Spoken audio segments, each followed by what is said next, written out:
Hello everyone, स्वागत है एक बार फिर आप सभी का हमारी इस वीडियो में, जिसमें अब हम डिस्कस कर रहे हैं CA final revision test paper November 2024। कुल मिला के 20 क्वेश्चंस है, जिसमें से 8 एमसीक्यू 12 डिस्क्रिप्टिव क्वेश्चन मोर और लेस नए तरह के हैं, इंटरेस्टिंग है, अच्छे हैं, एमसीक्यूज भी अच्छे हैं। और पहले हम डिस्क्रिप्टिव क्वेश्चन करेंगे। एज सच क्वेश्चन आंसर पढ़ के समझ में आ जाता है कि ये है, कोई कंफ्यूजन नहीं आता है। तो ये वीडियो देखने का फायदा मेनली क्या होना चाहिए, तो मैंने एक तरकीब बनाई है। इन केस अगर आप चाहें, जो भी ऑडिट के क्वेश्चन आंसर्स आपको लगता है इंपॉर्टेंट है, आप इस तरह से उसे पढ़ सकते हो। ये आपको मदद करेगा बाद में क्वेश्चन आंसर्स को रिवाइज करने में, क्योंकि एग्जाम में 50% of the paper in any case past questions का रिपीटेशन होता है बेयर मिनिमम। सबसे पहले हम डिस्क्रिप्टिव क्वेश्चन देख रहे हैं, तो क्वेश्चन नंबर 9 पर आ जाते हैं। पहला question, RPS limited at its annual general meeting appointed RP and S S joint auditor to conduct audit of financial year 23-24। Company का नाम आरपीएस लिमिटेड है, ऑडिटर है आरपी और एस जॉइंट ऑडिटर है। For the valuation of newly constructed infrastructure project of the company they decided to consult their own engineers. तो auditor अपने engineer ले रहा है, यानी ऑडिटर एक्सपर्ट हो गया ऐसे 620। Due to difference of opinion each joint auditor sought advice from their respective engineer. As a result of significant discrepancies were found in valuation report provided by engineers. तो अलग अलग इंजीनियर्स ने अलग अलग report दिए। अब इसमें टोटल है हमारे पास आर, पी और S. R agreed with report provided by P, तो आर और पी दोनों एक लाइन बने, while S did not, यानी S के इंजीनियर की रिपोर्ट को चला गया। R argues that the report of P's engineer should be included in audit report due to majority of votes, but S is in a dilemma. What should be the responsibility of the auditors if the report provided by P's engineer is later found to be faulty?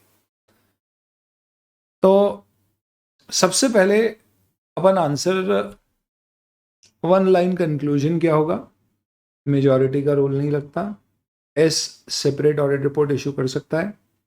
बाद में अगर faulty निकली P और are के engineer की report, तो P और are को जिम्मेदार माना जाएगा अगर उन्होंने ऑडिटर एक्सपर्ट के वर्क को प्रॉपरली इवैल्यूएट नहीं किया हो। कभी भी हम किसी को रिस्पॉन्सिबल मानते हैं तो हम ये भी बताते हैं कि भैया उसे क्या करना चाहिए था जिससे कि उसे रिस्पॉन्सिबल नहीं माना जाता। सर ये वन लाइन आंसर कहाँ हो गया? तो वन लाइन आंसर तो यही है कि एस ने सेपरेट रिपोर्ट देना चाहिए, मेजॉरिटी पे नहीं जाना चाहिए और वो लाइबल नहीं होगा। पर आंसर में मुझे कहीं ना कहीं ये भी बताना पड़ेगा कि लाइबल पी और आर तब होंगे जब उन्होंने वर्क को इवैल्यूएट नहीं किया है। और ऐसे 620 बताता है कि ऑडिटर एक्सपर्ट के वर्क को इवैल्यूएट करने में क्या करना चाहिए। बेसिकली 3 चीजें होती है, फाइंडिंग कंक्लूजन उसके रेलेवेंट है, अपने आप में रीजनेबल है, वो चेक करना है, कंसिस्टेंट है। इसके अलावा अजम्पशंस और मेथड्स रेलेवेंट और रिलायबल है, रीजनेबल है इनफैक्ट। और सोर्स डेटा अगर सिग्निफिकेंट है जो यूज किया एक्सपर्ट ने, तो हम चेक करते हैं कि वो अपने आप में एक्यूरेट है, करेक्ट है, रिलायबल सोर्स है। तो ये सब करके अगर आपने ओपिनियन दिया है तो कोई इशू नहीं है, अदरवाइज आपको गिल्टी माना जाएगा। इस पूरे क्वेश्चन के आंसर में इंस्टीट्यूट ने ऐसा अज्यूम किया है कि इसने सेपरेट रिपोर्ट दी है। ये इस आंसर की पहली प्रॉब्लम है, एग्जाम में आपको ये अजम्पशन लेना पड़ेगा। अब मैं जो तरकीब की बात कर रहा था सर, वो क्या है? तो सबसे पहले मैं आपको क्विकली इसका आंसर बताता हूं। अपन एकदम मजे से डिस्कशन कर रहे हैं, तो हमें आना पड़ेगा किसके आंसर पे? क्वेश्चन नंबर 9 के। इन्होंने आंसर में दिए बहुत सारी चीजें, और जिसमें इन्होंने सबसे पहले ऐसे 620 का वास्ता देते हुए using the work of auditor expert बताया कि एक्सपर्ट को क्या क्या एरियाज में काम करना होता है। लेकिन ये भी बताया कि रिस्पॉन्सिबिलिटी, एक्सपीरियंस, ऑडिटर जो ओपिनियन एक्सप्रेस करता है ऑडिटर की खुद की होती है, एक्सपर्ट की नहीं होती। हमें adequacy of expert work for audit purpose में including reasonable relevance of expert finding और conclusion and consistency with other evidences check करना चाहिए। यानी कि सबसे पहली चीज़ हमें क्या चेक करना है? फाइंडिंग और कंक्लूजन। यहाँ पे ऐसे 500 का रेफरेंस मेरे हिसाब से अननेसेसरी है, क्योंकि पूरा क्वेश्चन 620 के रेफरेंस से बनता है। उसके बाद में अगर अजम्पशंस और मेथड यूज होते हैं तो उसकी रेलेवेंस, रीजनेबलनेस देखते हैं, और सोर्स डेटा सिग्निफिकेंट होता है तो रेलेवेंस, कंप्लीटनेस और एक्यूरेसी देखते हैं। तो ये आपको as per SA 620 evaluation of the work of expert करना है। मैं आपको एक तरीका बता रहा हूं बेटा, जिससे क्वेश्चन आंसर्स को आप कैसे प्रैक्टिस कर सकते हो कि एग्जाम में सेम क्वेश्चन जो रिपीट हो। क्योंकि अब मैं आपके साथ शेयर करने वाला हूं एक सुपर 100 क्वेश्चन में, जिसमें मोस्ट इंपॉर्टेंट क्वेश्चन जो मेरे हिसाब से मुझे लगते हैं इंपॉर्टेंट है फॉर योर अपकमिंग एग्जाम्स, वो मैं शेयर करूंगा। तो अगर आप उन क्वेश्चंस में ये तरकीब फॉलो करना चाहें तो कर सकते हो। अब ये तो हो गया भैया ऐसे 620 में क्या 3 रिक्वायरमेंट थी, उसको 2 पैराग्राफ में दे दिया। आगे क्या कहानी? आगे बोला है RPS jointly appointed as auditor, बहुत बढ़िया। सरप्राइजिंगली ऐसे 299 का कोई रेफरेंस नहीं दिया है, क्योंकि इन्होंने अज्यूम कर लिया है इसने सेपरेट रिपोर्ट दी है, जो थोड़ा सरप्राइजिंग है, पर हमें एग्जाम में ये भी लिखना चाहिए मेरे हिसाब से। फिर इन्होंने यहाँ पे पूरा फैक्ट्स बताए, कुछ भी नहीं है इस पूरे में, फैक्ट्स है। आगे कहा गया it is the duty of RP&S before using the valuation report to ensure relevance and reliableness of assumptions method, completeness, accuracy, relevance of source data used. Hence RNP will be responsible for gross negligence. अब यहाँ पे ये तो पूछा नहीं है कि भैया कोड ऑफ एथिक्स का कौन सा क्लास लगेगा, पर इन्होंने बोल दिया gross negligence because of faulty report without examining. ये भी अज्यूम कर लिया है कि उसके वर्क को एग्जामिन नहीं किया है, और एज रिस्पॉन्सिबल नहीं होगा, ये भी अज्यूम कर लिया है कि सेपरेट रिपोर्ट।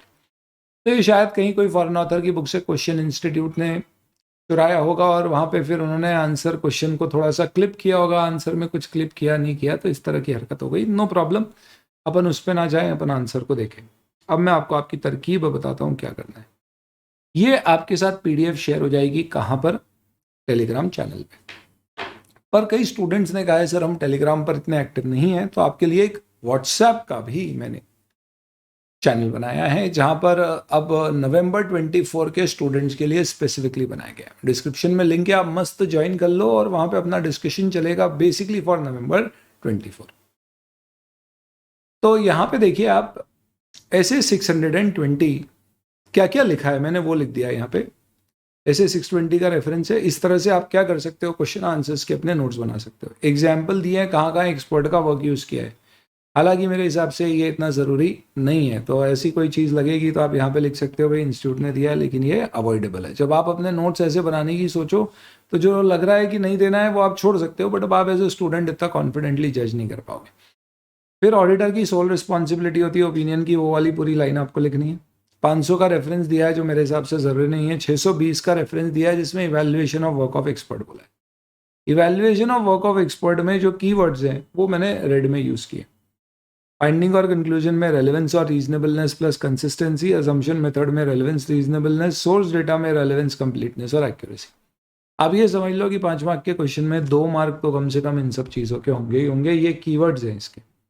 फिर आगे बोला है R और P रिस्पॉन्सिबल है क्रॉस नेग्लिजेंस के लिए, और एस लाइबल नहीं है, अज्यूम किया है, सेपरेट रिपोर्ट दी है। मैंने मेरी तरफ से टिप दी है कि 299 का रेफरेंस ऐड कर सकते हो।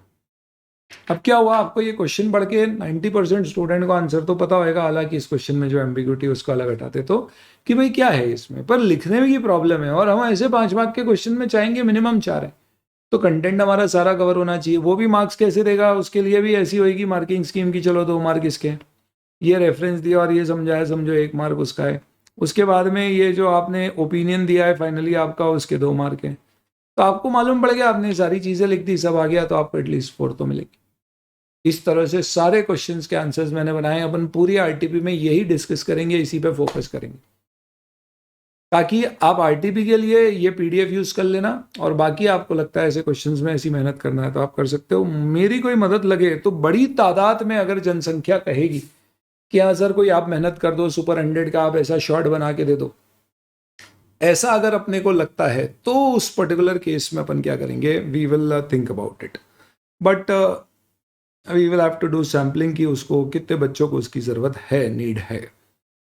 आगे आते हैं दोस्तों अगले क्वेश्चन पे।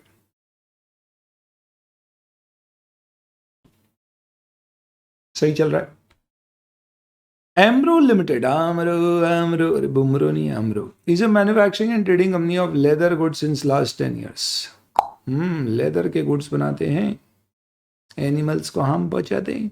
You are internal auditor of the company for year 23-24। अच्छा, इंटरनल ऑडिटर मतलब इसका क्वेश्चन है क्या? In order to view internal control of company you visited department and noticed. तो आपने देखा है कि हेड ऑफ प्रोक्योरमेंट अमित का कंप्लीट कंट्रोल ओवर परचेज है, तो इसका काम कोई रिव्यू नहीं कर रहा है। तो मुझे लग रहा है ये बैड इंटरनल कंट्रोल का क्वेश्चन है, तो आपको बताना पड़ेगा ये गलत है। No one person should have control over the whole thing, its work should be reviewed by another. Company staff has been working in same role over 5 years without rotation. गलत बात है, नो जॉब रोटेशन मैंडेटरी होता है। तो एक good internal control की कुछ general conditions होती है, ऐसी 8-10 कंडीशंस दी है, वो कंडीशंस के अगेंस्ट है ये point. Gupta responsible for maintaining inventory also keep records. कभी नहीं, कस्टोडियन के पास बुक कीपिंग नहीं होना चाहिए। तो ये 3 एग्जाम्पल दिए हैं। Briefly discuss general condition pertaining to internal check system. तो इंटरनल चेक की 3 कंडीशन है, लिख देंगे। Do you think general condition pertaining to internal check system are violated in the given condition? तो आप तीनों में बता दोगे कि यहाँ पे कौन कौन सी कंडीशंस वायलेटेड है। कि यहाँ पे भाई custodian should not have access to books,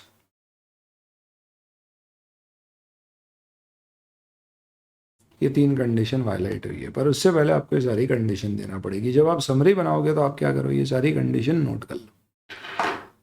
ये ऑलरेडी आपने पढ़ रखी होगी, बिल्कुल डेफिनेटली। पर क्या होता है दोस्तों, जब आप द्रोण चार्ट या जो भी मटेरियल से पढ़ते हो, ब्रह्मास्त्र द्रोण चार्ट आपकी मटेरियल बुक्स है, हो सकता है आप मिस कर जाओ पॉइंट्स इसके। तो यहाँ पे एक बार क्या होएगा, ये इंपॉर्टेंट है, आरटीपी एमटीपी रिपीट तो इससे ही होंगे क्वेश्चंस। तो आपने ये नोट कर लिए, तो इससे वापस से फायदा क्या है, यहाँ होगा, यहाँ से आप रिवाइज करोगे तो वो जो आपने पढ़ा है ये रीइंफोर्समेंट होगा और ये अच्छे से याद भी है।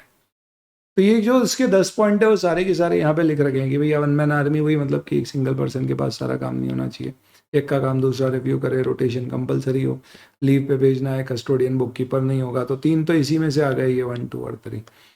फिर अकाउंटिंग फिजिकल कंट्रोल होना चाहिए, मैकेनिकल डिवाइस यूज़ करो, बजटरी कंट्रोल यूज़ करो, इन्वेंट्री वेरीफाई कर रहे हो तो ऑपरेशन सस्पेंड करके करो, फाइनेंशियल एडमिनिस्ट्रेटिव पावर का जस्टिफाइड डिस्ट्रीब्यूशन करें as an delegation of authority responsibility, periodic check of accounting records cross check करें, रिकन्सिलिएशन बीआरएस और एसईसीजे, और जो प्रिंसिपल वायलेट हुए हैं वो 1, 2 और 4 है। आई होप आपको अप्रोच समझ में आ रही है, क्वेश्चन आंसर भी डिस्कस करें। नेक्स्ट दोस्तों, येमुदितन associate is appointed as statutory auditor of GF. Oh GF नहीं, सॉरी जीआरएफ, आरबीए बीच में, हमारी जीएफ के बीच में आ रहा गया। Private limited for financial year 23-24। R for Raj या राहुल, खैर। Company is into business of health club, fitness center and gym costumes. M is the engagement partner for audit assignment। तो भैया ये M engagement partner है, यानी ये भाई CA हमारा engagement partner है। किसका स्टैट्यूटरी ऑडिट हो रहा है, किसका? एक हेल्थ क्लब का जिसका नाम है GRF private limited. M observed the following point while auditing।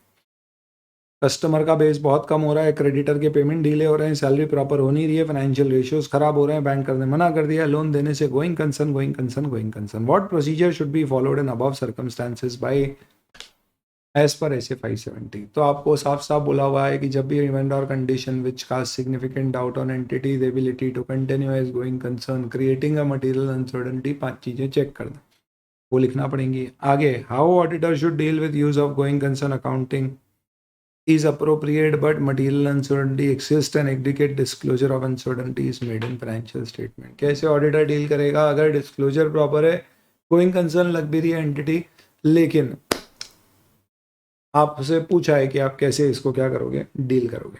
Second में आप बोलोगे कि भैया हम material uncertainty relating to going concern का पैराग्राफ देंगे।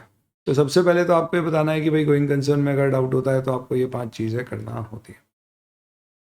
क्या होती है ये चीज़ें? गोइंग कंसर्न का असेसमेंट करो, मैनेजमेंट को बोलो करे, अगर नहीं किया है तो, कर चुका है तो उसे अपडेट करवा लो। इसके अलावा उससे पूछो भाई तेरे क्या फ्यूचर प्लान्स है और उसका रिटर्न रिप्रेजेंटेशन ले लो। प्लस कैश फ्लो फोरकास्ट बनाए तो उसको असेस कर लो। अब कैश फ्लो फोरकास्ट वगैरह कैसे असेस करते हैं, तो इसमें वो कुछ एक्स्ट्रा कंडीशंस भी दी गई, जैसे कि आप मैनेजमेंट, तो इसमें रिव्यू मैनेजमेंट के गोइंग कंसर्न असेसमेंट को करो, कैश फ्लो फोरकास्ट को करो, event after the reporting period affecting going concern करो, कोई ऑल फाइनेंशियल चैलेंजेस पैदा हुए हैं तो वो देखो, लेट पेमेंट वगैरह में कोई सुधार आया है, चेंज हुआ है, बदलाव हुआ है क्या, हमें कहीं से फाइनेंस मिल रहा है, लीगल कंप्लायंस हो रहे हैं, रेशियोज कैसे हो रहे हैं, ये सब असेस करते हैं।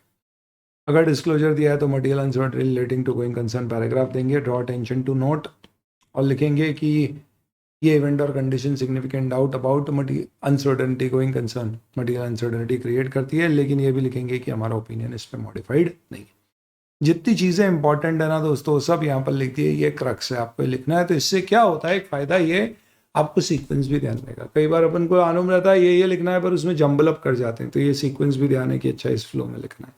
प्लस इससे है ना, अगर आपने ये प्रैक्टिस करी पूरे आंसर मत लिखो पर ये प्रैक्टिस करो जोरदार तरकीब, तो पता है इससे क्या होएगा, तुम्हारी एग्जाम में एक अप्रोच डेवलप हो जाएगी कि क्वेश्चन के आंसर में कैसे, क्वेश्चन में जो जो पूछा है वो सब लिखना। तो एक प्रैक्टिस ऐसी डेवलप हो गई कि अच्छा मैं यहाँ पे पढ़ रहा हूँ ना, तो पढ़ते समय साफ फोकस कर रहा हूँ कि यार क्वेश्चन में यहाँ पे क्या किया है, यहाँ पे दो चीज़ें पूछी थी, प्रोसीजर क्या फॉलो करना है और कैसे मैं इस केस में डील करूँगा। मुझे ये नहीं पूछा ओपिनियन पैराग्राफ क्या बनाऊंगा, तो मैं ओपिनियन पैराग्राफ के बारे में नहीं लिख रहा हूँ इसलिए, और सिर्फ क्या लिख रहा हूँ, I am just writing basically, मुर्ग देना पड़ेगा। अब इसमें क्या होता है, अगर आप नहीं लिखते ये और ऐसे ही पढ़ के आगे बढ़ जाते हैं, हाँ ठीक है, फिर एग्जाम में क्या कन्फ्यूजन होता है, ओपिनियन पैराग्राफ तो नहीं लिखना हो, कभी लिख के आ गए। तो आपकी अभी से आदत पड़ गई, क्यों, क्योंकि जब आपने इसका आंसर खुद से मन से सोच के लिखा होगा तो वहाँ पे आपने सोचा होगा ओपिनियन पैराग्राफ लिखूंगा, फिर आपको याद आया होगा नहीं नहीं वो तो पूछा ही नहीं है, तो आपकी आदत पड़ गई कि अच्छा क्वेश्चन पढ़ो उसके हिसाब से क्या बोले। तो ये प्रैक्टिस अगर आप 100 क्वेश्चन के लिए भी कर लोगे ना दोस्तों, आई थिंक आपको एग्जाम में इससे कम से कम 10-15 मार्क का हो सकता है क्वेश्चन जो आप अदरवाइज बहुत अच्छे से नहीं कर पाते हो कर पाओगे। चलिए नेक्स्ट, सुपर 100 कहाँ मिलेगी सर? टेलीग्राम चैनल पे मिलेगी बहुत जल्द, अभी शेयर नहीं करी है मैंने, और फिर व्हाट्सएप और टेलीग्राम चैनल पे अपडेट भी कर दूंगा। एकदम आराम से चल रहा है काम अपना, बढ़ते हैं आगे। Extract of financial statement of next limited for financial year 23-24 is as follows. Trade receivable है, अनसिक्योर्ड है पर कंसिडर्ड एज गुड है। Provision for bad and doubtful debt से 50। देखो कैसी अजीब सी बात है, अनसिक्योर्ड और कंसिडर्ड गुड फिर भी प्रोविजन है, चलो ठीक है, क्रेडिट इम्पेयर्ड नहीं होंगे। और ये दो इन्वेंट्रीज हैं। टोटल असेट्स आपके दिए हुए हैं, ये ऑब्वियसली बात है इन सबका टोटल इससे मैच नहीं करेगा, टोटल असेट्स यानी इसके अलावा भी कोई असेट्स हो सकते हैं। यश स्टैट्यूटरी ऑडिटर है नेक्स्ट फाइनेंशियल ईयर 23-24 का, ये इंफॉर्मेशन इसी साल की दी हुई है। चलिए भाई, with respect to data amounting to 175 crore, no balance confirmation was received by audit team। भैया 175 में एक्सटर्नल कंफर्मेशन नहीं मिला है। अभी है ना, इंस्टीट्यूट ने एक पब्लिकेशन निकाला था कुछ समय पहले, जिसमें उन्होंने देखा था कि सबसे ज्यादा एनुअल रिपोर्ट जो पब्लिश हो रही है उनमें मॉडिफिकेशन ऑफ ओपिनियन जा रहा है, तो किससे रिलेटेड है, और सबसे ज्यादा मॉडिफाइड ओपिनियन उन्होंने देखा एक्सटर्नल कंफर्मेशन से रिलेटेड है 505, 250 से रिलेटेड है लॉस एंड रेगुलेशन के नॉन कंप्लायंस से रिलेटेड, प्रोविजन कंटिजेंट लाइबिलिटीज के अकाउंटिंग स्टैंडर्ड 29 इंड एज 37 से रिलेटेड है, इम्पेयरमेंट से रिलेटेड और गोइंग कंसर्न से रिलेटेड। इसलिए आप देखना दोस्तों 250, 505, 570 ये आपके लिए इंपॉर्टेंट स्टैंडर्ड है। क्यों? क्योंकि रियल लाइफ में मेजॉरिटी ऑडिट रिपोर्ट्स में जहां मॉडिफाइड ओपिनियन है, इनमें से किसी एक के लिए होता है। तो ये बातों ही बातों में आपका इंपॉर्टेंट एसेज भी बताया मैंने कुछ आपको। Further there have been defaults on payment obligation by debtor on due date during the year under, तो डिफॉल्ट भी हुआ है। कंपनी ने इसलिए प्रोविजन फॉर बैड डेट बनाया 50 करोड़ का, और stated provision based on receivables for more than 36 months old, जो 36 मंथ से ज्यादा पुराने हैं उसके ऊपर ये प्रोविजन है, which is inadequate as per the team and as such audit team is unable to ascertain the carrying value of trade receivable. तो भैया जो प्रोविजन बनाया हमारे हिसाब से वो कम है, क्योंकि ये 3 साल से ज़्यादा पुराने, और हम असेस भी नहीं कर पा रहे कि कितना बनना चाहिए। आगे देखते हैं।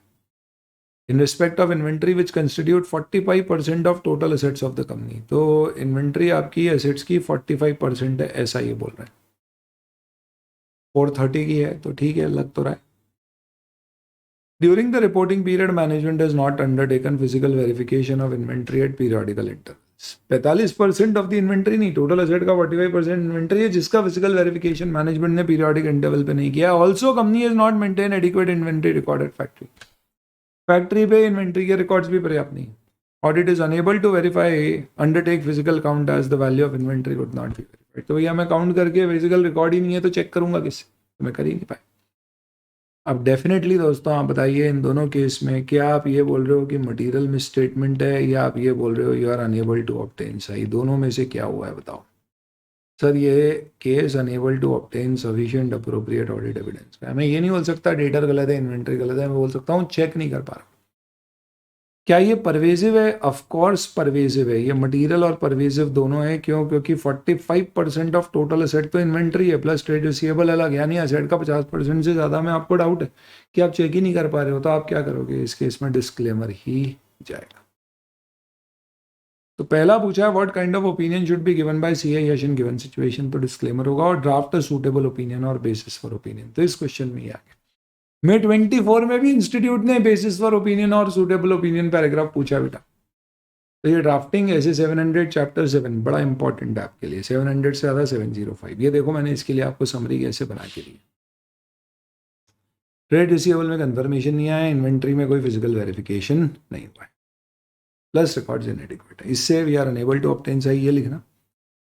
फिर आप बोलना इस कारण से possible effect of financial statement on financial statement of undetected misstatement could be both material and pervasive, so we are giving disclaimer. ये पहला पार्ट हो गया। दूसरा पार्ट आपको डिस्क्लेमर और ओपिनियन में कोई ओपिनियन नहीं देते क्योंकि हम अनेबल टू ऑब्टेन चाहिए वो पूरा लिखना, और फिर बेसिस फॉर डिस्क्लेमर और ओपिनियन में सारी लिमिटेशन समझा के वो पूरा पैराग्राफ बनाएंगे।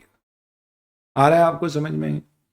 तो आंसर आपको पढ़ के शायद समझ आ रहा होगा, कहीं कंफ्यूजन होगा कि भाई क्वालिफाइड दें या डिस्क्लेमर दें, वो क्लियर हो रहा है, क्या क्या लिखना है ये भी क्लियर होते जा रहा है। प्लस मोर इंपॉर्टेंटली क्वेश्चन कैसे पढ़ना है, जो जो चीज़ें मांगी है आंसर उसको कैसे मैच करना है। मुझे लगता है दोस्तों ये लोग, ये स्टूडेंट्स ये वीडियो देख रहे हैं, वो जो यहाँ तक पहुँचे हैं और सीरियसली देख रहे हैं, वो बच्चे हैं जो वाकई मेहनत करना चाहते हैं, और वो ये बात से परेशान नहीं है कि ऑडिट एक टिपिकल सब्जेक्ट है तो मेरा क्या होगा, रादर वो चाहते हैं कि कोई तरकीब मिले, हम मेहनत करने को तैयार है, गाइडेंस मिले, हमें डायरेक्शन मिले, जिससे कि हम सही दिशा में अपने सब्जेक्ट को बेहतर तैयार कर पाए।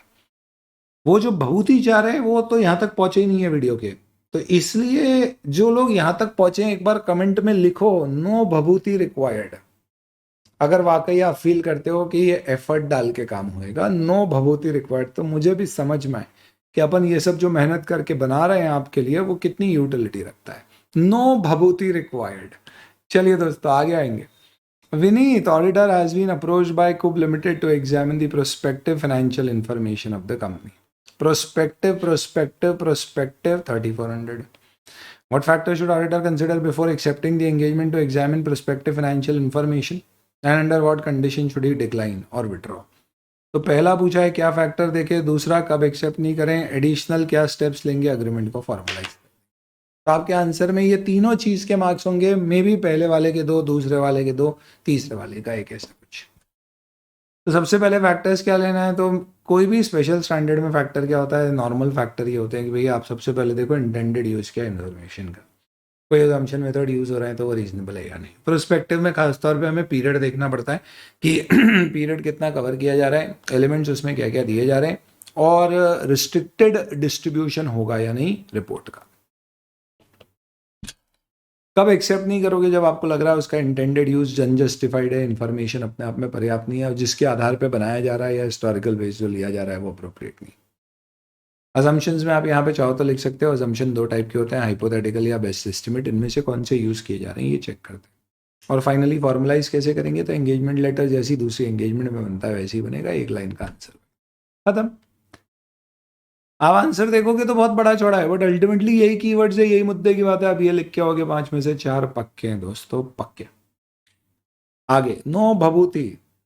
चलिए, mister Karan is a consultant task with helping a mid size manufacturing company modernizes its operation by integrating Internet of Things IoT technology। IoT कहाँ पर आता है, डिजिटल ऑडिट का चैप्टर। तो क्वेश्चन पढ़ते हैं तो पहले तो ये अपनी हार्ड डिस्क ले जाते हैं कि भैया ये कौन से चैप्टर का है, ये तो समझ में आए, तो उतने में ही अपन ने जंग जीत ली।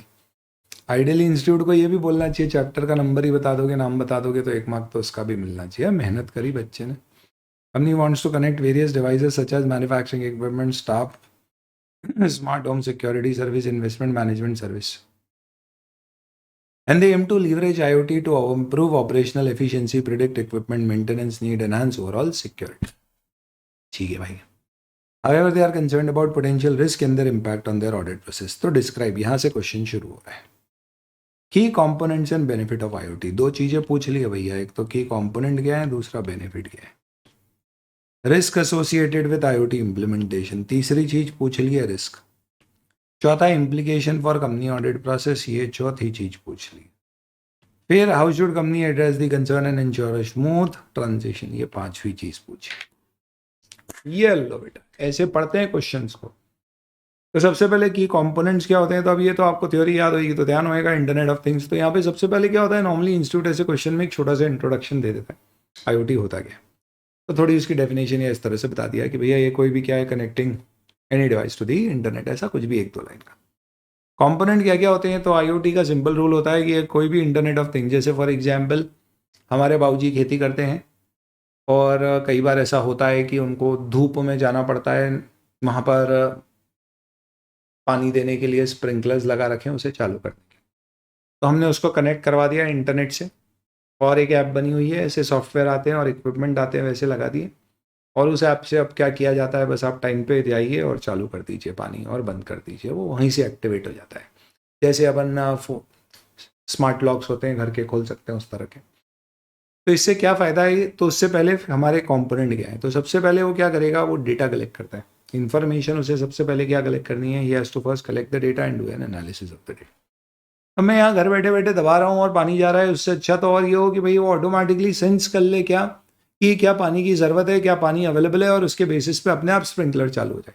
हम फीड कर सकें कि भैया ये मिट्टी का मॉइस्चर लेवल होगा तो आपको पानी अगर इतना लेवल वाटर का है तो स्प्रिंकल करना है इतने समय तक, डिपेंडिंग ऑन मॉइस्चर लेवल। तो इसका मतलब मैंने डेटा फीड कर दिया, उसका एनालाइज कर दिया, इंटरनेट से उसे कनेक्ट कर दिया, और उसके अकॉर्डिंगली या तो लोगों को काम पे लगा दिया या प्रोसेस कर दिया, जिससे चीज़ें काम पे शुरू हो जाए।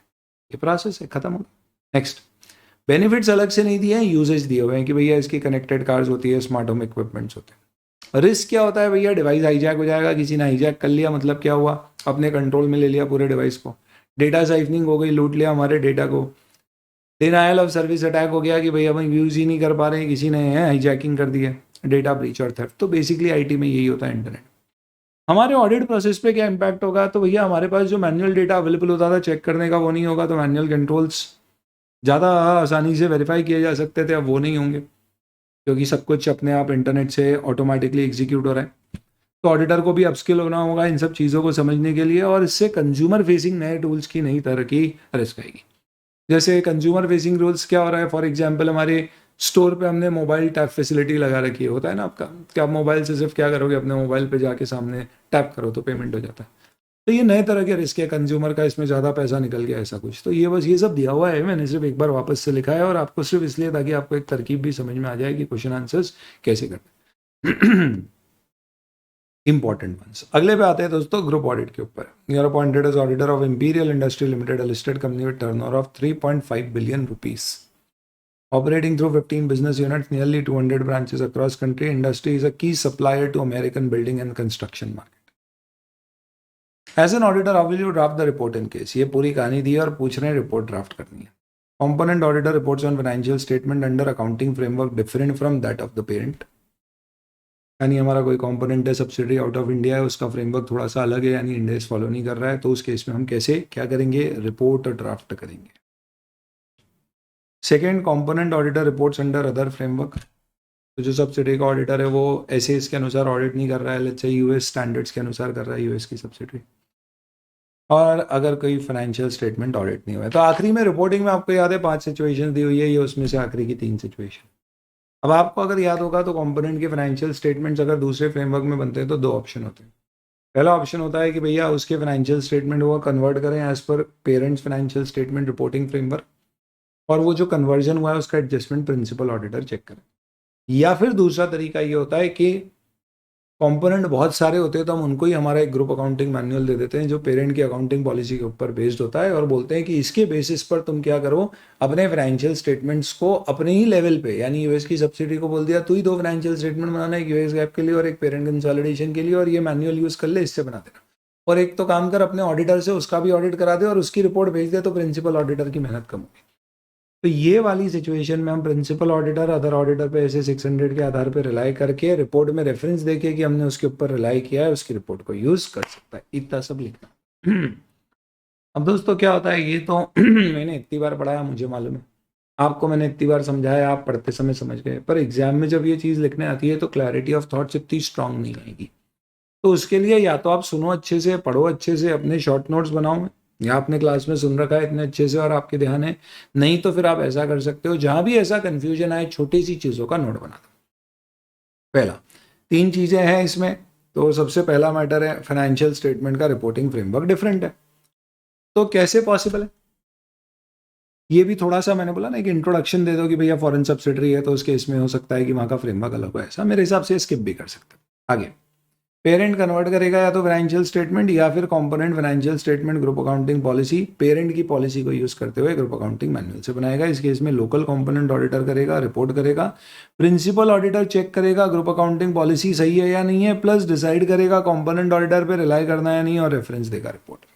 क्योंकि ब्रांच ऑडिटर पे हम रिलाई करते हैं तो रेफरेंस देते। तो हमें क्योंकि ड्राफ्ट एंड ओपिनियन पूछा है, नहीं हमें पूछा है हमारी रिपोर्ट में कैसे ड्राफ्ट करेंगे, तो हमें ड्राफ्ट नहीं करना ओपिनियन पर, ये बताना है कि इस केस में रेफरेंस आएगा। अब ये लिखने से इतना सिस्टमैटिक हो गया, जब आप रिवाइज भी करोगे ना तो कोई भी चीज़ नहीं छूटेगी कि अच्छा ये सब लिखना है मुझे सारे। और आपने एक बार लिखा खुद से तो और क्लैरिटी आ गई थॉट्स की। रिपोर्टिंग फ्रेमवर्क डिफरेंट होता है तो नहीं चलता, हमें बोलना पड़ेगा उसे कि भैया सेम फ्रेमवर्क में हमें ऑडिट करा के दीजिए। और अनऑडिटेड कंपोनेंट्स अगर होते हैं तो फिर हमें देखना होता है कि वो कंपोनेंट क्वालिटेटिवली या क्वांटिटेटिवली मटेरियल है अगर, तो फिर हमें हमारी रिपोर्ट मॉडिफाई करना पड़ती है ऐसे 705 के रेफरेंस से। ओपिनियन ड्राफ्ट करना नहीं है तो ज़्यादा मेहनत मत करना ओपिनियन की, सिंपल आप लिख देना how will you draft the report, तो हम ये बता देंगे भैया इन चीज़ों को हमें रिपोर्ट में क्या करना है, कंसिडर करना है। ओपिनियन ड्राफ्ट करने को बोलते तो फिर हमें लिखना पड़ता पूरा कि द पेरेंट सब्सिडीज और the components of financial statement have been audited by other auditor या जो भी है। नेक्स्ट बैंक ऑडिट का क्वेश्चन है, देखते हैं। ABC associate central statutory auditor यानी सेंट्रल ऑडिटर ब्रांच ही of nationalize bank 2023-24 financial year accounting year है।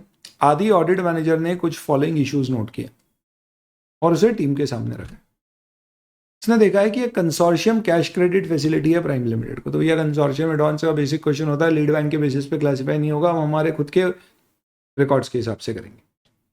तो यहाँ पे दो इंपॉर्टेंट चीज़ें, एक सीसी लिमिट है और एक कंसोर्शियम। बैंक का खुद का शेयर इस फैसिलिटी में 15 करोड़ है, तो जॉइंट लोन होता है ये, तो हमने 15 दिया। Debit towards interest in last 2 quarter, पिछले 2 क्वार्टर यानी कि 6 महीनों में इतना डेबिट हुआ है, और लास्ट 2 क्वार्टर में हमारा क्रेडिट जो 1.75 पे ही हुआ है। तो क्लासिफिकेशन पूछा है प्राइम अकाउंट, तो बोला है परफॉर्मिंग अकाउंट किया है, पर ये हमने based on lead bank certificate किया है, कैसे डील करोगे। सिंपल सी बात है, कंसोर्शियम एडवांस में ओन बैंक ओन रिकवरी के रिकॉर्ड के बेसिस पे बैंक अपना क्लासिफिकेशन करेगी, ना कि लीड बैंक के बेसिस पर। हेंस इस पर्टिकुलर केस में क्योंकि 2 क्वार्टर का आउटस्टैंडिंग इंटरेस्ट है, तो इसका मतलब ये हुआ credits are not sufficient to cover interest of more than 90 days. यहाँ पे हालांकि एक अजम्पशन है जो कहीं लिखा नहीं है, पर हम अज्यूम कर रहे हैं कि लास्ट 2 क्वार्टर्स का मतलब पिछला क्वार्टर और उससे पहला क्वार्टर। तो दोस्तों एक चीज़ समझो, अगर पिछला और उससे पहले क्वार्टर का पे नहीं हुआ है, क्योंकि करंट क्वार्टर का अगर पे नहीं हुआ है तो वो 90 डेज से ज़्यादा ओवरड्यू नहीं है। और यहाँ पे हमें ये नहीं बताया कि 2.25 में करंट क्वार्टर कितना और प्रीवियस, हम ये मान रहे हैं कि मोर देन 90 डेज जितना इंटरेस्ट इस पर डेबिट हुआ था 90 डेज से पहले उतना पैसा जमा नहीं हुआ है, क्रेडिट नहीं हुआ है, इसलिए ये खाता एनपीए क्लासीफाई होना चाहिए। हालांकि ये छोटा सा इसमें देखा जाए तो एक कंसेप्चुअल इशू है। तो इसमें कोई प्रोविजन में आप जब लिखोगे ना तो ये प्योर प्रोविजन बेस्ड है, थ्योरी बेस्ड नहीं है। तो ऐसे लिखते समय आप कुछ मत लिखना, ज़्यादा सिंपल लिख देना कि इसका फाइनल कंक्लूजन क्या है, बस उतना लिख के आगे बढ़ जाना। तो ऑन रिकॉर्ड ऑफ रिकवरी के बेसिस पे आप क्लासीफाई करोगे, खत्म। चले बेटा आगे आ जाइए। हाँ, Rishi is appointed as internal auditor for Swarm Limited, a medium manufacturing company, while CA Nitin is statutory auditor of Swarm Limited. तो R for internal auditor, Rishi और नितिन statutory auditor, Riya और NSA. Rishi notices several discrepancy in disbursement records. Suspect there might be weakness in internal control system. Rishi को डर है कुछ तो गलत हो रहा है. Additionally, there have been recent changes in company's business policies that he was not informed about. Company में कुछ बदलाव भी हो, उसके बारे में बताया नहीं है. He is concerned about maintaining his independence and objectivity while ensuring that management is aware of these issues. वो अपनी इंडिपेंडेंस मेंटेन करना चाहता है, लेकिन वो चाहता है कि मैनेजमेंट को ये चीज़ें बताए भी.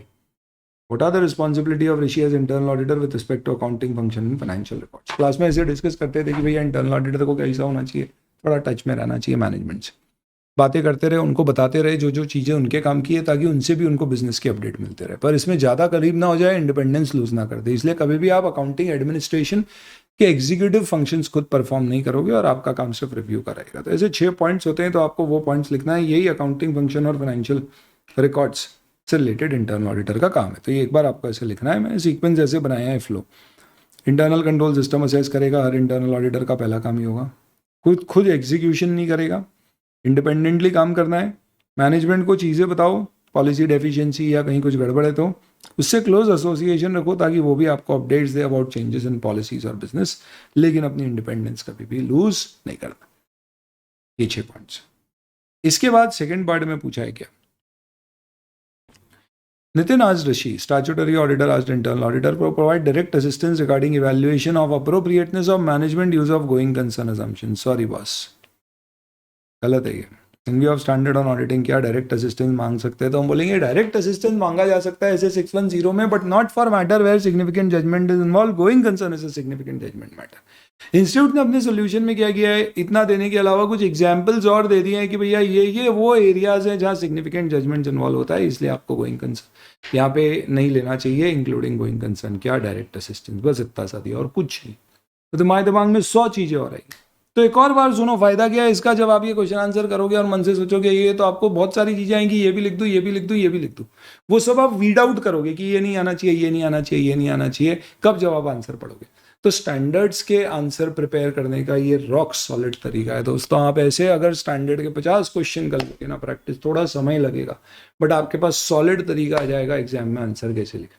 क्योंकि मैं वो भ्रांति को दूर करना चाहता हूं दोस्तों जो बना रखी है कि भैया स्टैंडर्ड का कितना भी पढ़ लो, कुछ भी पढ़ लो, एग्जाम में तो कोई भरोसा नहीं है, आंसर आना ही नहीं है अपने को। मतलब दर्द होता है बेटा जब अपन देखते हैं ऐसे वीडियोस जहां पे साफ स्टूडेंट को गाइड कर दिया जाता है कि ये वाला क्वेश्चन तो छोड़ देने वाला था, ये वाला तो एम्बिगुअस है, इसको करने से कोई मतलब नहीं है, इस क्वेश्चन में हो सकता है कि आपका आंसर मैच करे नहीं करे, सजेस्टेड देख के मालूम पड़ेगा। और वो भी कौन से क्वेश्चन छोड़ देना चाहिए जो कंपलसरी में है स्टैंडर्ड के क्वेश्चन, उसके ऊपर इस तरह का आप ओपिनियन, स्टूडेंट को ऐसा गाइडेंस मिल रहा है। आप बताओ दोस्तों, ये तो वही वाली बात हुई कि आपको ही गाइड किया जा रहा है कि स्टैंडर्ड पढ़ के जाना ही नहीं है, कोई मतलब ही नहीं। तो ये सही तरीका नहीं है, अपने को उसका सोल्यूशन ढूंढना है। क्या होता है, बीमार होते हैं, डॉक्टर के पास जाते हैं और बोलते हैं यार ये सही करो, डॉक्टर बोलता है कुछ नहीं, तेरे मन का वहम है। अरे भैया 2 साल से लड़का परेशान हो रहा है, आप उसकी दिक्कत दूर नहीं कर रहे हो, समझ नहीं पा रहे हो, इसका मतलब डायग्नोसिस में आपको प्रॉब्लम हो रही है, इसलिए आप बोल रहे हो कुछ नहीं, मजबूत रही, ये गलत बात है। आप समझो अगर वह में तो दूर करवाओ ना, ठीक करवाओ, ये वो वाली बात है। तो ये तरीके आपको मदद करेंगे बेटा, स्टैंडर्ड्स में भयंकर करेंगे। आ जाइए, नो भभूति once again in the comments. चलिए, CA Rajul is designated as credit manager of branch of APB Bank Limited. PQR has approached the branch with request to sanction credit facility of 12 crore for meeting its regular business need. तो कोई company आई है, Rajul credit manager है, बोला है कि भाई हमको loan दे दे। There is a potential new client for the bank, she has reviewed, Rajul Rishi है, सब लड़के ही लड़के आ रहे थे तो ICI नहीं बोला लड़कों का इंटरेस्ट जगह। और sir, she has reviewed the companies past history, background of promoter director, share holding pattern and nature of business. हाँ, ये सब क्या किया है। She also conducted assessment of financial results of past year and future projection. ये सब तो due diligence में होता है, SWOT analysis. She also evaluate net worth, CIBIL score, verifies name of promoter director, RBI defaulter list में है या नहीं है. She make discrete inquiries with few client of the branch who are engaged in similar line of activity for credit worthiness promoter director.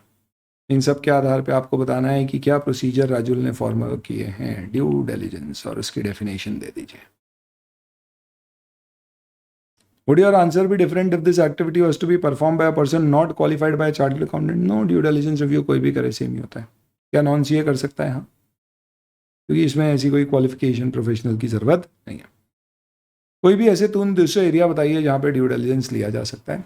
Corporate restructuring, loan financing, venture capital funding, controlling stake acquire करने में. तो ये loan मत लिखना क्योंकि वो उसी का क्वेश्चन है, तो उसके अलावा बाकी के लिए. प्रोसीजर्स में क्या क्या है, तो यहाँ पे सिर्फ ये नहीं लिखा है प्रोसीजर्स क्या है, बाकायदा जो प्रोसीजर्स हैं वो लिखे हैं जो इंस्टीट्यूट ने सोल्यूशन में दिए. तो देखो, पहले डेफिनेशन दी है कि एक प्रूडेंट एक्ट है जो कोई प्रूडेंट पर्सन से एक्सपेक्टेड है. इसका कोई स्टैंडर्ड वे नहीं होता है, बट ये रिलेटिव फैक्ट्स के ऊपर बेस्ड है. इसमें फाइनेंशियल, नॉन फाइनेंशियल सारी पॉसिबिलिटीज देखी जाती है. फैक्ट्स को इन्वेस्टिगेट करते हैं, इंक्वायरी करते हैं, ऐसी मटीरियल फैक्ट जो यूजर के इन्फॉर्मेशन को अफेक्ट कर सकती है. इसका एप्लीकेशन अलग अलग एरियाज में रिस्ट्रक्चरिंग, कंट्रोल, इंटरेस्ट, लोन, ये सब देने में होता है. ये पूरा डेफिनेशन पार्ट है, ये ड्यू डिलिजेंस एक्टिविटी उसने की है, इसका डेफिनेशन है. बाकी सेम है और अदर एग्जांपल यहाँ पे दिए हुए. खत्म हो गई कहानी. नेक्स्ट चलिए. Kapil is appointed as external auditor to provide assurance on company's business responsibility and sustainability reporting. अब इसके ऊपर भी assurance report mandatory हो गई है top 150 companies को 23-24. To ensure reports accuracy and reliability, he needs to follow a comprehensive methodology that includes several key aspects. What methodology should Kapil follow in BRSR? तो ये दिया हुआ है आपके नोट्स में भी, आपके मटेरियल में भी, अश्योरेंस ऑन BRSR के अंतर्गत आपको ये 6 स्टेप्स लगाना पड़ता है। कैसे स्टेप्स है भाई? सबसे पहले हम क्या करते हैं, मैनेजमेंट ESG रिपोर्ट बना के देगा, हम उसका प्रिलिमिनरी रिव्यू करेंगे। तो मैंने आपको इतना ऐसे तरीका बताया, देखो 3 पॉइंट ऐसे हैं और फिर उसके बाद के 3 पॉइंट ऐसे हैं। पहले क्या है, अपन रिपोर्ट मंगाओ, उसका प्रिलिमिनरी रिव्यू करो, जाके साइड पे वेरीफाई कर लो और उसके बाद में हम हमारी असेसमेंट रिपोर्ट दें। रिपोर्ट देने के बाद काम खत्म नहीं होगा, फिर अपन उनसे उनके रिव्यू और रिस्पॉन्सेज लेंगे, उनकी फाइंडिंग्स को फिर ऑन साइड जाके वेरीफाई करेंगे और फिर फाइनल रिपोर्ट इशू करेंगे। तो 6 पॉइंट है, 3+3 ऐसे याद हो जाना चाहिए। ऑब्वियस सी बात है, एक बार में नहीं होंगे, पहले भी पढ़े होंगे, बट अभी सुन लिया आपने ऐसा, फिर रिवाइज करोगे, 3-4 बार करोगे, आ गया कंट्रोल में, खत्म। एथिक्स के आंसर लिखने की जरूरत नहीं है दोस्तों, इजीली हो जाते हैं। बस एथिक्स के क्वेश्चन में एक चीज ध्यान रखना कि प्रोविजन रिपीट करना जरूरी होता है, अनलाइक अदर क्वेश्चंस। तो जो भी क्लॉज है, गाइडलाइन है, वो पूरी लिखना पड़ती है। वायु auditor of Viva Limited having turnover of more than 200 crore, fees is 80 lakh. During the year, company offers an assignment of representation before income tax for 1.75. Accepted the assignment, discussed with reference to Chartered Accountant Act and Schedule. Council general guideline chapter 9 कहता है कि कोई भी limited company, public sector undertaking जिसका 50 करोड़ से ऊपर का turnover है, लिस्टेड एंटिटीज, ये सारी एंटिटीज, तो इनफैक्ट वापस बोलता हूं मैं, PSUs, लिस्टेड एंटिटी और कोई भी कंपनी जिसका टर्नओवर 50 करोड़ से ज्यादा है, मैं ऑडिटर किससे ज्यादा फीस नहीं ले सकता, ऑडिट फीस से ज्यादा फीस नहीं ले सकता फॉर अदर वर्क्स। लेकिन अदर वर्क्स में सर्टिफिकेशन वर्क, कोई दूसरे एक्ट के अंतर्गत ऑडिट के वर्क और रिप्रेजेंटेशन के वर्क शामिल नहीं, क्योंकि इनकम टैक्स असेसमेंट का रिप्रेजेंटेशन वर्क है, इसमें शामिल नहीं होगा। तो काउंसिल जनरल गाइडलाइंस चैप्टर 9 के अंतर्गत कोई प्रोहिबिशन नहीं है, कोई मिसकंडक्ट नहीं। सेक्शन 144 में ये अलाउड है या नहीं है, वो मैटर यहाँ पे डिस्कस करना ही नहीं है, पूछा भी। Sanjeev, associate firm of chartered accountant, responded to tender of PF office for quarterly e-TDS returns filing. EMD open for all. Maximum fees is this per quarter. Minimum fees prescribed नहीं है। आप क्या respond कर सकते हो? Yes, council general guideline chapter 13 plus clause 6 tenders को respond कर सकते हैं। मिनिमम फीस की रिक्वायरमेंट तभी होती है जब वो एक्सक्लूसिवली रिजर्व फॉर सीएस है, ये नहीं है तो आप इसमें अप्लाई कर सकते हो, कोई दिक्कत।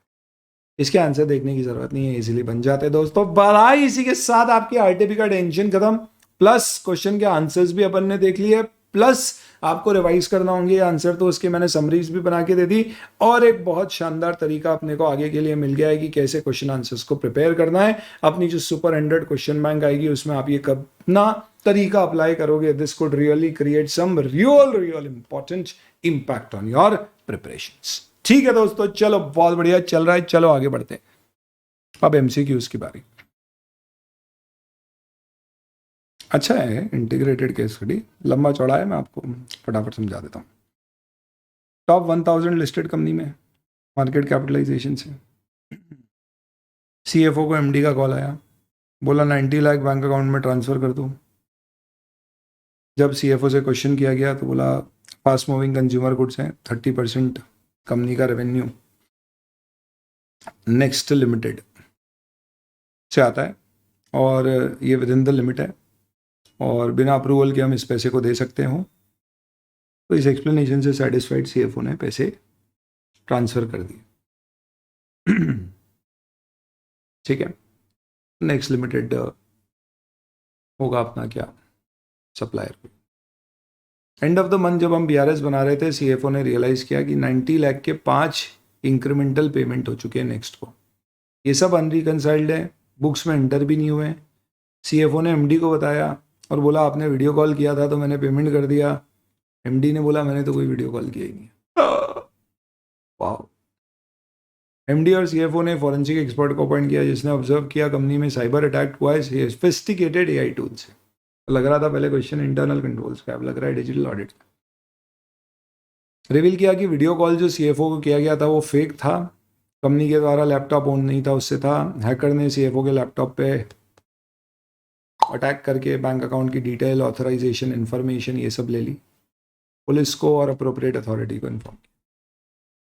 रिस्क असेसमेंट प्रोसेस में ऑडिटर ऑफ द कंपनी ने डिटरमाइन किया कि IT इन्वायरमेंट एक सिग्निफिकेंट रिस्क प्रोसेस करता है। ऑडिटर ने देखा कि फाइनेंशियल सिस्टम जो फाइनेंशियल स्टेटमेंट में बनाए गए वो कॉम्प्रोमाइज हुए थे साइबर अटैक। ऑडिटर ने फोकस किया अपना जजमेंट जो मैनेजमेंट ने लिए हैं about security incident, risk management team और चीफ इंफॉर्मेशन ऑफिसर से भी समझा साइबर सिक्योरिटी रिस्क है। ऑडिटर ने कम्युनिकेट किया TCWG से इस साइबर इंसिडेंट, सारे प्रोसीजर करके ऑडिटर को लगा कि उसको 20% एक्स्ट्रा टाइम एफर्ट लग गया। उसने रिव्यू किया असिस्टेंट स्पेशलिस्ट का, management assessment of potential impact of systems का, प्रिपरेशन ऑफ फाइनेंशियल स्टेटमेंट। मतलब सिंपल सी बात है, इस साल के लिए ये उसका एक की ऑडिट मैटर था। रिलायंस के ऑडिट रिपोर्ट में भी आप देखोगे तो इस तरह का एक की ऑडिट मैटर आपको दिखेगा। साइबर अटैक नहीं है बट साइबर सिक्योरिटी के रिस्क रिलेटेड है। Management of company was impressed about the level of detail and intelligence applied by auditor in diver with incident. In depth knowledge को appreciate किया IT specialist.